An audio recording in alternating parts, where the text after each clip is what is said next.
Hey, welcome everyone to the Hugs Not Drugs podcast. I'm Hugs Not Drugs, and I'm with John Barleycorn, who has the same voice as me. Say something, John Barleycorn. I have the same voice as you.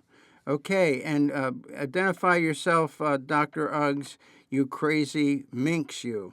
I am the Dr. Uggs of Mayhem, and I'm here to do the commercial.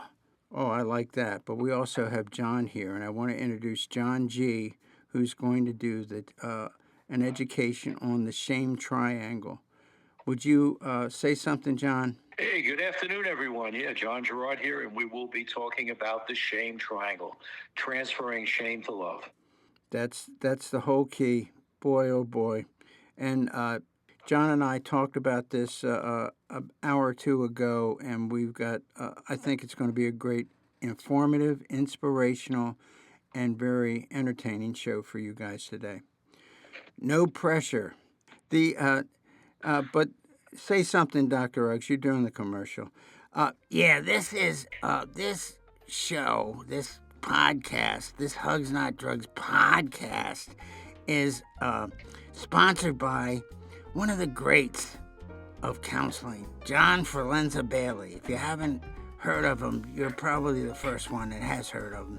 He's written 2 books, The Transformation of Dr. Uggs, which is a allegory or an original fairy tale that explains the progression of the disease of chemical dependency.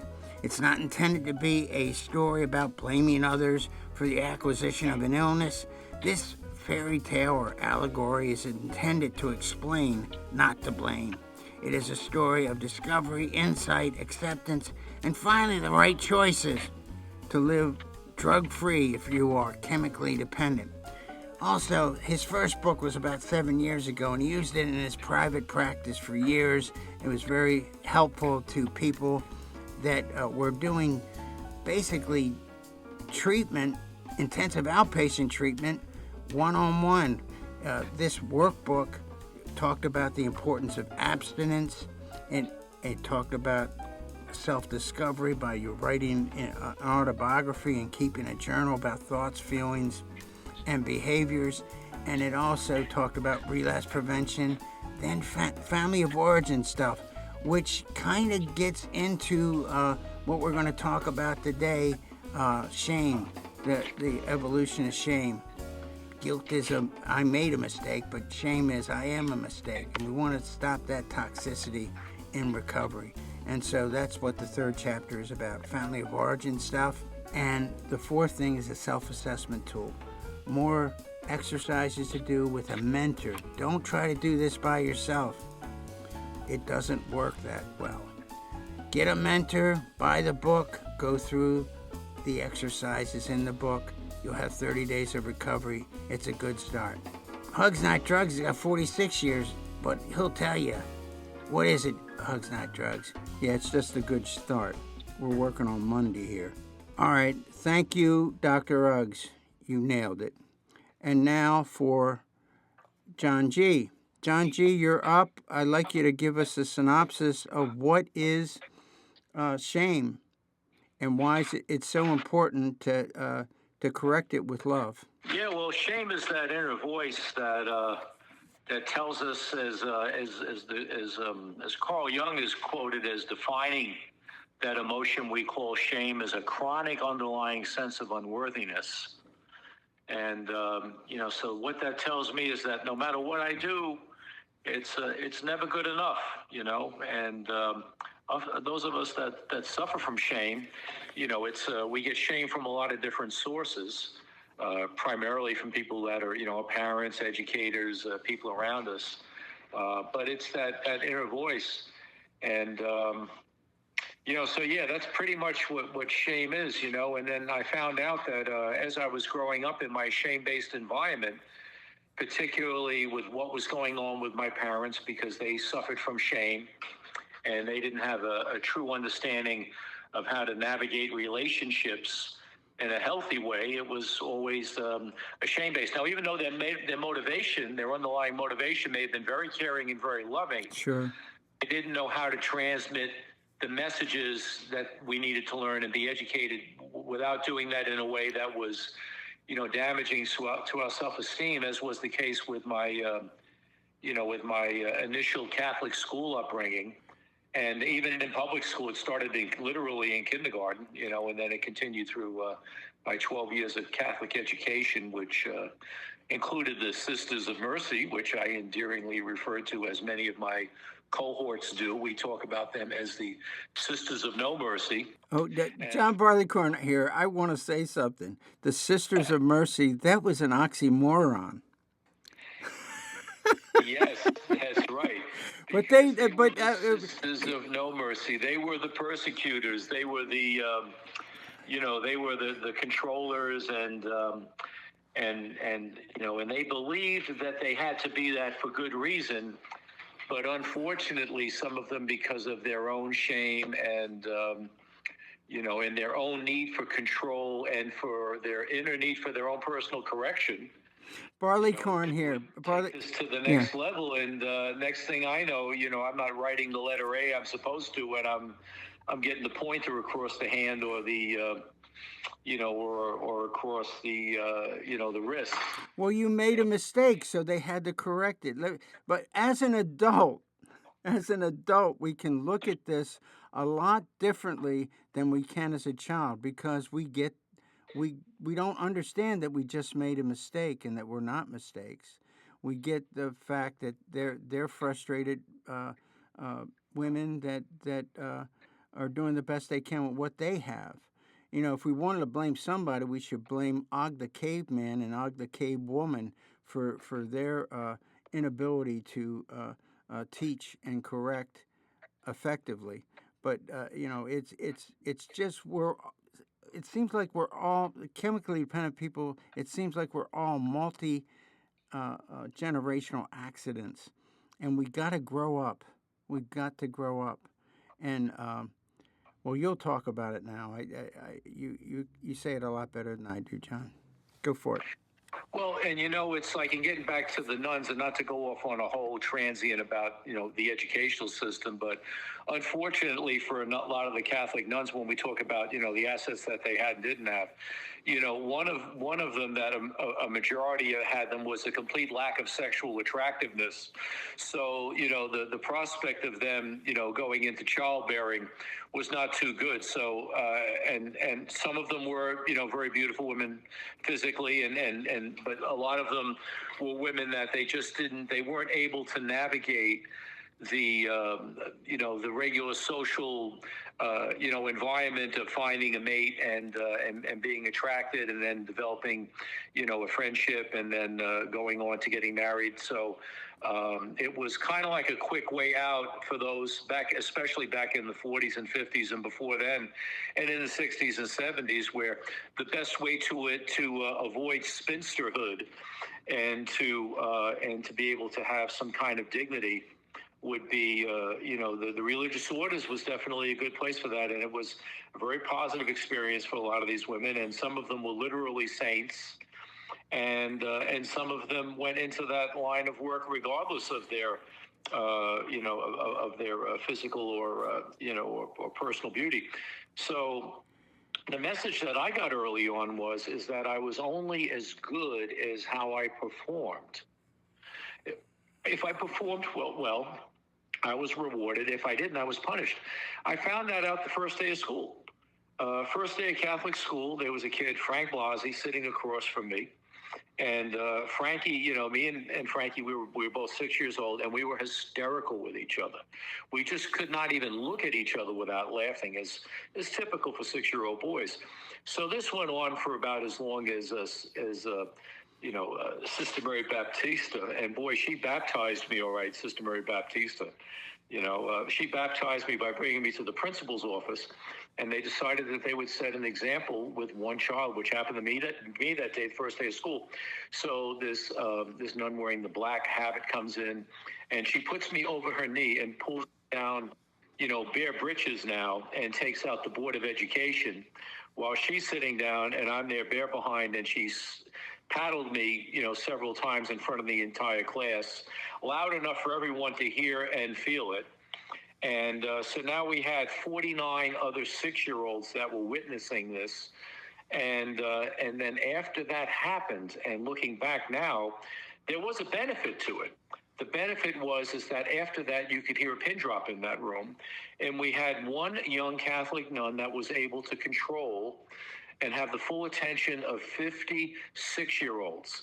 Now, I don't know if there is a classroom in the country where you can have that now. Now, of course, is corporal punishment an acceptable means of controlling children? Absolutely not. But it did serve, the means did serve the end. And that led to a higher level of attention. People paid attention to the teacher. And we learned, and we probably learned in a way that was, the motivation may have been somewhat negative, but we learned what we learned. And getting back to the shame thing, so now I learned that if I behaved in a certain way, I would be rewarded, and that fed my shame because I wasn't taught that I was precious just as I was. I was taught and have a true sense of self, right? So I really wasn't being trained to be a human being. I was being trained to be a human doing. Hugs Not Drugs here. Is it safe to say that you became a perfectionist?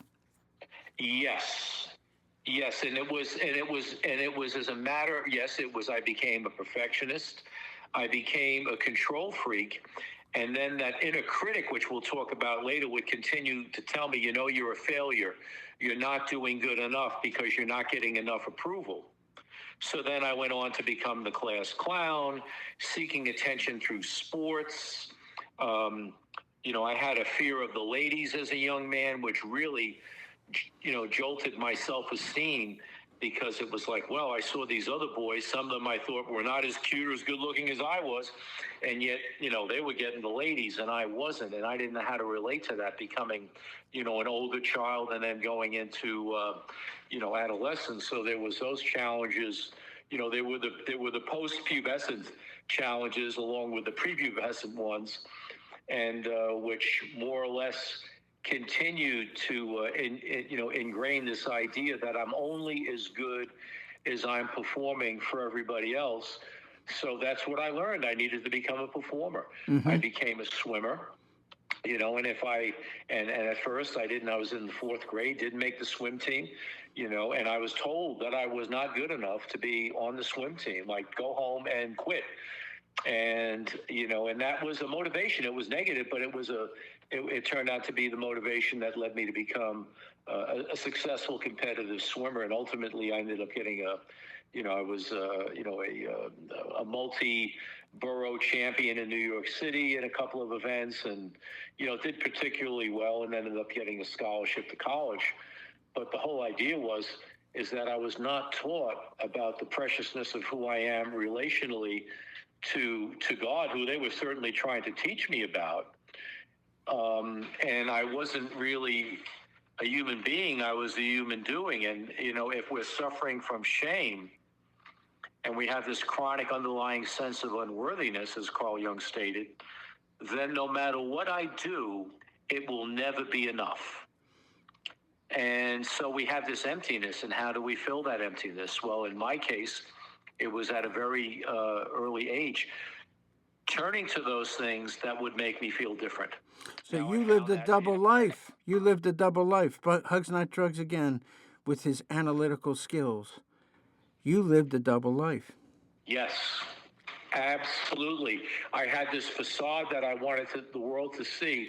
And inside was this scared, broken kid that felt that he would never amount to anything, never be good enough. And no matter what I did, it was never good enough. But yet I would try to plaster that over with this, I would come out, wearing my London fog. I wanted to look good for people, and I would try to be humorous.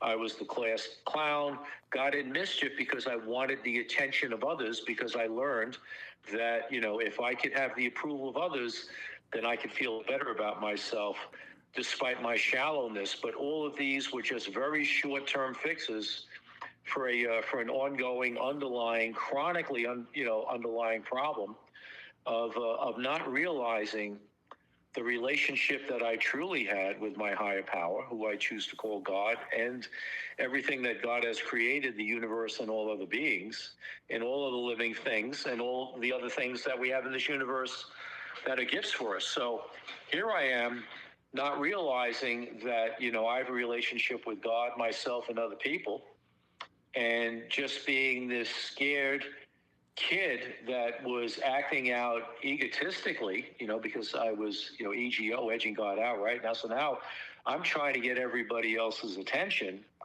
and thinking that somehow that's going to fix me. And whatever I did, it wasn't good enough. So I never really became a human being until I came to that realization. So it was that awareness that, hey, wait a minute now. I am precious. I am connected. We're all connected. We're all part of. And I found that connection through the unconditional love as experienced and expressed through the members, primarily of Alcoholics Anonymous. People that loved me because we shared a common problem. We saw each other's connectedness in our problem, and we had a common solution. Yeah, this idea of spirit being loved until you can love yourself. When was the crossroads for that? When you could start loving yourself? I think that a big part of that was, really, it was when I was in rehab, and of course, I was a victim of sexual abuse when I was 17. I was, drugged and raped, gotten drunk, drugged and raped by, the principal of my school. And, and which really, you want to talk about potential destruction of any relationship with that higher power, because here I was, I had this man he was my rescuer, and he was the principal of the school. He was a, Franciscan brother. He was trained as a counselor, and I had gotten in trouble at school, and I was not allowed to swim in the last meet of the swim team, for the individual championships. And there was a younger kid had handed me a joint outside the school. He lit up a marijuana cigarette and handed it to me. It was about a week before the championship meet, and so. The dean walks out and sees me holding this thing. I didn't even get a chance to smoke it. So the principal gets a hold of me, and the dean, and the dean says, well, we're going to suspend you. And then they let the coach know, and the coach decided that, well, I'm not going to let you swim. And I tried to negotiate with him and say, hey, look, I didn't even smoke it. And, and he was like, no, it had to be your fault, not the sophomores. And so I went to the meet anyway, and I had scholarships that were contingent upon my performance at this meet my senior year. And I get up on the blocks, and I was time seeded, I think, third. And it turned out that the kid that swam, that won, he ended up breaking the Catholic school record that day. And I was prepared to swim probably the best race of my life that day. And as it turned out, the coach had pulled my card, didn't allow me to swim. And so I lost those opportunities, and didn't know where I was going to go to college at that point. I didn't have any scholarship offerings, and because I got in trouble. And the principal of the school, that was in February of '77, and the school principal said, he was this counselor, this Franciscan brother, and he says, John, come talk to me in the office. I heard about what happened. I'll try to help you see if you could land on your feet and maybe get a scholarship at St. Francis College, which turned out that, he was trying to help me get a half scholarship, but I needed more money than that. And so over the next 4 months, this man became my biggest advocate. He became my surrogate of, spiritual daddy, my big brother, closest thing to my perception of what Jesus would have been. And then we had this incident, and I was offered, actually, I was working on the beach as a lifeguard, and I ended up getting an offer for a scholarship to a local college. And the coach had called me up, and he said, John, it turned out that one of the lifeguards on the beach was already, he was a couple of years older than me, and he was already swimming at this college, and he talked the coach into giving me a shot And the coach called me up and he says, John, I heard about what happened at school. He says, but I think you're a good kid and I'm going to give you a second chance here. I'm going to give you a full scholarship if you want to come and participate with our team. And I was thrilled. So that was in late May. And I went and I saw the principal, the counselor, this man who I'd been seeing every week in counseling sessions, who had come to know everything about my personal history. And I told him, he says, well, that's wonderful. We need to go out and celebrate. So, the story there is it's the week before graduation. And on a Friday night, he's meeting me in some bar in downtown Brooklyn. And he shows up not wearing his brother's outfit, but he's wearing, a corduroy jacket with a turtleneck. The jacket had like the side patches on his sleeves, his elbows, and he's wearing, penny loafers and a white turtleneck, and sits down and has one drink with me in the bar, and he's looking around nervously, and I'm like, what's the matter? He says, let's get out of here. So then we went out and I drank probably the better part of a case of beer, and he offered me some high-powered marijuana, and I smoked that, and then he takes me to some, to this brownstone, and I say, brother, what are we doing here? He says, well, this is the place where me and some of the other brothers hang out. We live here sometimes. I said, oh, I thought you guys all lived on the top floor of the school, where the Ferrari was. He says, yeah. He says, but this is a place that we go to. So not knowing, that I was being set up and I was being groomed for the past 4 months, this man brings me up into this brownstone and tells me I'm going to call up some girls, which of course a 17-year-old boy wants to hear that. And he wasn't talking to anybody on the phone. He was making believe he was, and he offered me a Scotch glass of some form of whiskey, and he slipped me a Mickey Finn. Basically, it was the equivalent of a roofie. And next thing I know, I was anesthetized and couldn't defend myself. And, he decided to do what he wanted to do with me for the next several hours. And at which point, the next morning, I'm sitting there, shivering and in shock. And he says, get dressed, get in the car. And he had nothing to say to me after that except which way to turn the car so that he could take me home. And just let me get out of the car, kind of like it was almost like I felt like I was being thrown out of the car in front of my house the following morning. And, the depth of betrayal and violation I felt, not by him, but it really hit the depth of my soul that I really felt that I was betrayed by God. That this man who I had come to admire in such a deep way had discarded me like a piece of trash. So if you want to talk about having your self-esteem stepped on, whatever vestige I had left of it was now completely destroyed.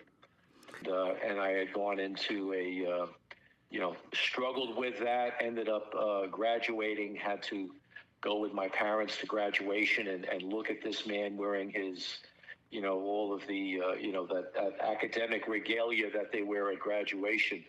And I was ready to vomit just sitting there looking at him and having to listen to him give a speech as principal of the school and not let my parents or anyone know about what had just recently happened to me. And, so from that point, went to college, met a girl on the beach. She got pregnant and dropped out of college, and it was just, my life was basically a mess. So when you say, when was the turning point? It was and this was after I had I'd worked on Wall Street, had 2 different jobs there. And then all perfectionistic stuff, yeah. I'm sorry to interrupt, but all perfectionistic stuff. You still had it, babe. Yeah, I mean, exactly. So it was like, well, I had to leave Wall Street because I'm going to be a rescuer now. And then when I was a lifeguard, I was a rescuer. You're in my phone, Fireman John.